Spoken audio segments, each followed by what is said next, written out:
Okay, you spent the first 30 seconds of your response to me talking about my icon. Wow. What a waste of time. Though, it does give insight into your character, but more on that later. And even though it doesn't matter at all, I pronounced my username Kezzoa. But whatever, moving on. After you finally got to the point, you say something about the dog's unfortunate situation is due to sin.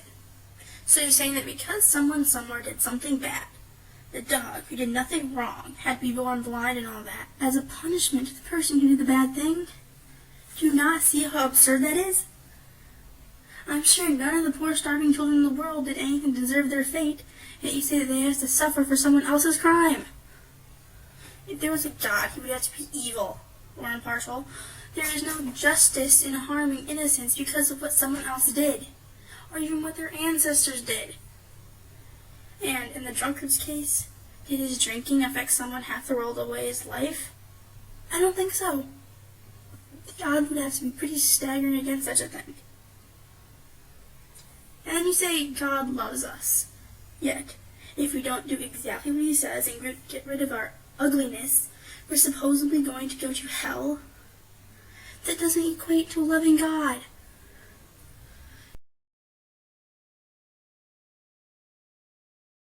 And what exactly do I need to be saved from?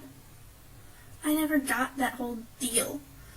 All these religious people constantly going on about how I need to be saved, it boggles the mind, really. As far as I can tell, I'm pretty much free. What do I have to be saved from? From burning in a place after I die? And the only evidence of such a place comes from the people who say I need to be saved from it? It's like walking around on the ground and having people telling me to put on a parachute to save my life. It doesn't make sense. Yes, I know I'm going to die. Everyone dies. It happens all the time. It's not something to fear, because then you'll just waste your life being afraid.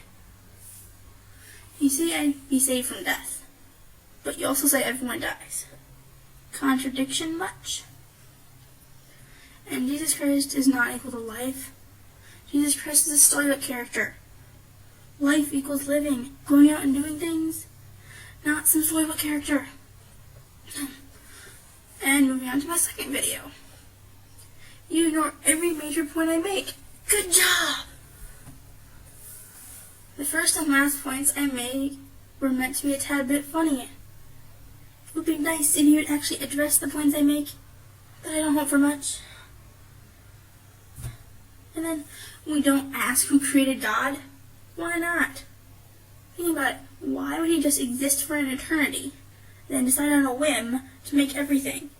Knowing eventually it would all break down to nothing, and he'd have even more time to do nothing. What a life!